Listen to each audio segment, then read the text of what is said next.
اعتکاف کے معنی ہے اللہ ذوالجلال والاکرام کے دروازے پر پڑ جانا، اور جب تک اللہ ذوالجلال والاکرام عطا نہ فرمائے تب تک گردن نہ ہٹانا۔ یہ اصل اعتکاف کے معنی ہے۔ اعتکاف سنت بھی ہے، واجب بھی ہے، مستحب بھی ہے۔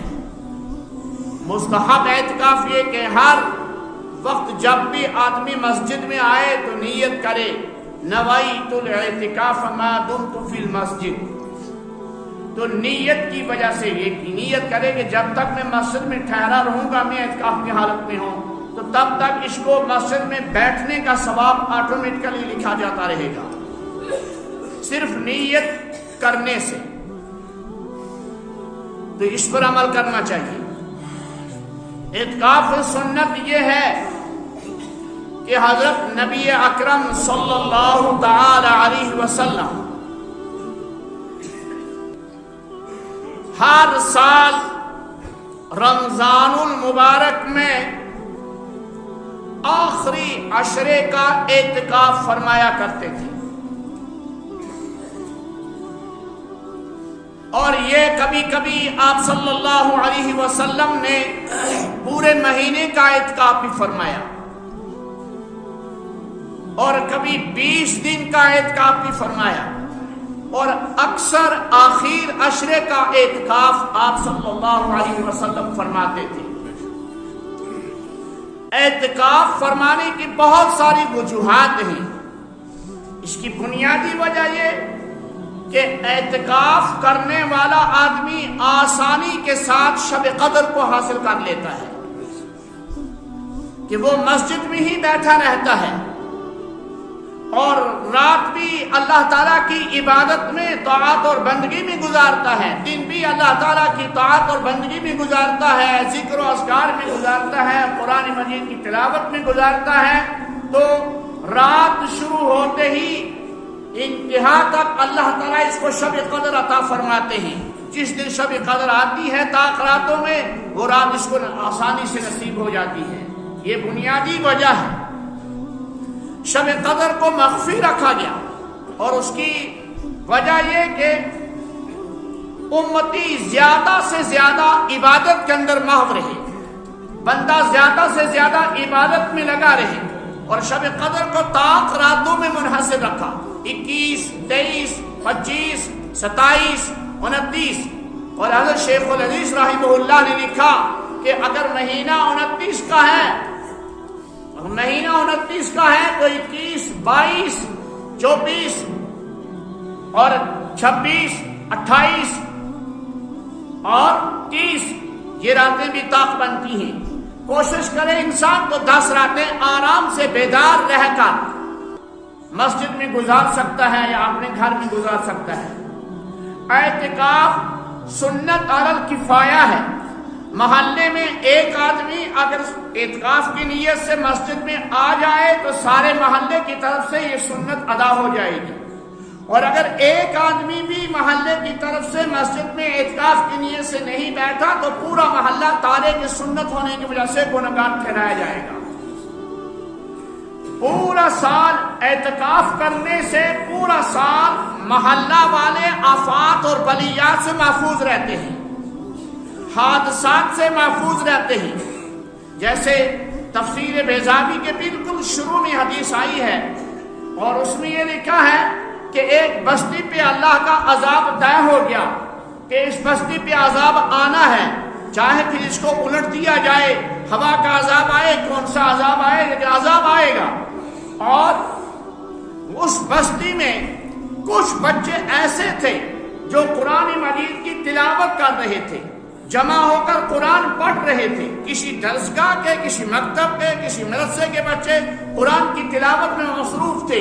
اللہ تعالیٰ نے اس عذاب کو ٹال لیا، اٹھا لیا بستی والوں سے، تو فرشتوں نے عرض کیا بار الہ اس بستی کے لیے تو عذاب طے ہو چکا تھا۔ فرمایا تم دیکھتے نہیں ہو فلانے جگہ پر کچھ بچے ہیں جو قرآن مجید کی تلاوت کر رہے ہیں، اس کی وجہ سے اس بستی کے اوپر سے عذاب کو ہٹا لیا گیا ہے۔ اسی طریقے سے اعتکاف کرنے، جس بستی میں اعتکاف ہو جاتا ہے اس بستی کے اوپر سے عذابات کے فیصلے اللہ تعالیٰ واپس لے لیتے ہیں۔ کوشش کرنی چاہیے ہر بستی میں، ہر بستی والا، ہر محلہ والا، محلے والوں میں سے کوئی اعتکاف میں بیٹھے۔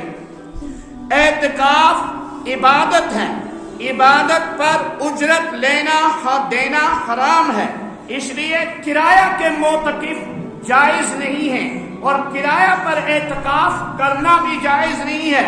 دوسرے گاؤں سے، دوسرے محلے سے، دوسرے قصبے سے اعتکاف کے لیے بٹھا دیا، خود صاحب جو ہیں بڑی آرام کی نیند سو رہے ہیں، اور وہ کہہ رہے ہیں میں نے بہت بڑا کمال کر لیا۔ متولی صاحب کہتے ہیں میرے کو زبردست کمال، فلانی جگہ سے بزرگ کو لایا، اس کو یہاں بٹھایا اعتکاف میں۔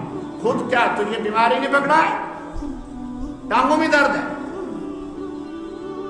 خود بیٹھو۔ یہ شرعی حکم ہے، یہ کرایہ کے اعتکاف سے ادائی سنت ادا نہیں ہوگی۔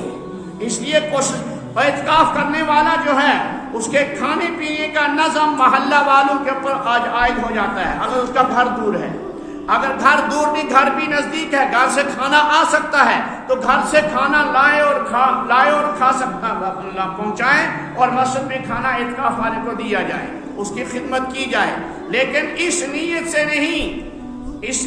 نہیں کہ اس نے ہماری طرف سے عبادت کا فریضہ انجام دیا، نہیں، اس نیت سے کہ ہمارا حق اور فرض بنتا ہے اس نیک بندے کی خدمت کرنا۔ تو ہر محلہ والا اپنے اپنے مسجد میں محلے والوں میں سے کوئی نہ کوئی اعتکاف کیا کرے۔ یہ اعتکاف بعض دفعہ دیکھا مشورہ ہوتے مشورہ پہلے بنتا نہیں، پھر مشورہ ہوتے وہ عشاء کی نماز پر مشورہ بنتا ہے، عشاء کی نماز پر، یا عشاء کی نماز کے بعد بیٹھتے ہیں محلہ والے، وہ کہتے ہیں اعتکاف اس قصو بھی۔ اب اعتکاف میں بیٹھنا نہ بیٹھنا برابر ہے، سمجھا؟ اب اعتکاف میں بیٹھنا نہ بیٹھنا، اس لیے کہ اعتکاف میں بیٹھنا ہے 20ویں رمضان کی مغرب سے پہلے، سمجھے؟ تاکہ 21ویں رمضان کی شب اس کو کہاں شروع ہو، معتکف کو اس کی 21ویں رمضان کی شب جو ہے وہ شروع ہو اس کی مسجد میں۔ اگر اس نے عشاء کے بعد بیٹھا ہے تو یہ سنت اعتکاف نہیں ہوگا، یہ نفلی اعتکاف مانا جائے گا۔ یہ وہ اعتکاف نہیں ہوگا جس اعتکاف کی تاکید رسول پاک صلی اللہ علیہ وسلم نے فرمائی ہے۔ آپ صلی اللہ علیہ وسلم خود بھی اعتکاف کرتے تھے، صحابہ کرام رضوان اللہ تعالی علیہم اجمعین سے بھی اعتکاف کروایا کرتے تھے۔ خالی اعتکاف میں خاموشی سے بیٹھ جانا جائز نہیں ہے، کم از کم کوئی کتاب پڑھے، قرآن مجید پڑھا ہے تو قرآن مجید کی تلاوت کرے، ذکر و اذکار کرے، درود پاک پڑھے، اور اگر محلے والے آ کر کوئی ایسا آدمی عالم ہے، قاری ہے، حافظ ہے، محلے والے آ کر اس سے دین سیکھنا چاہیں تو دین سکھا سکتا ہے، کوئی ایسا دین کا کام کرنا چاہے تو کر سکتا ہے، لکھنے پڑھنے کا کام بھی کر سکتا ہے۔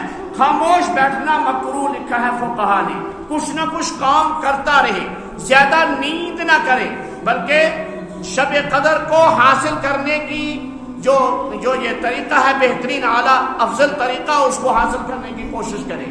یہ اعتکاف کے مسائل بہت سارے ہیں، آپ کو معلوم ہے وقت کی تنگی ہے تو میں کن مسائل کو اس وقت آپ کے سامنے چھیڑوں۔ اللہ تعالیٰ کہنے سننے سے زیادہ عمل کی توفیق عطا فرمائے۔ آپ حضرات سے گزارش ہے کہ آپ نے اپنے محلوں میں اعتکاف کی نیت سے آدمی کو تیار کر کے اس کو محشر میں بٹھائیں تاکہ یہ سنت ادا ہو جائے۔ وآخر دعوانا الحمد للہ۔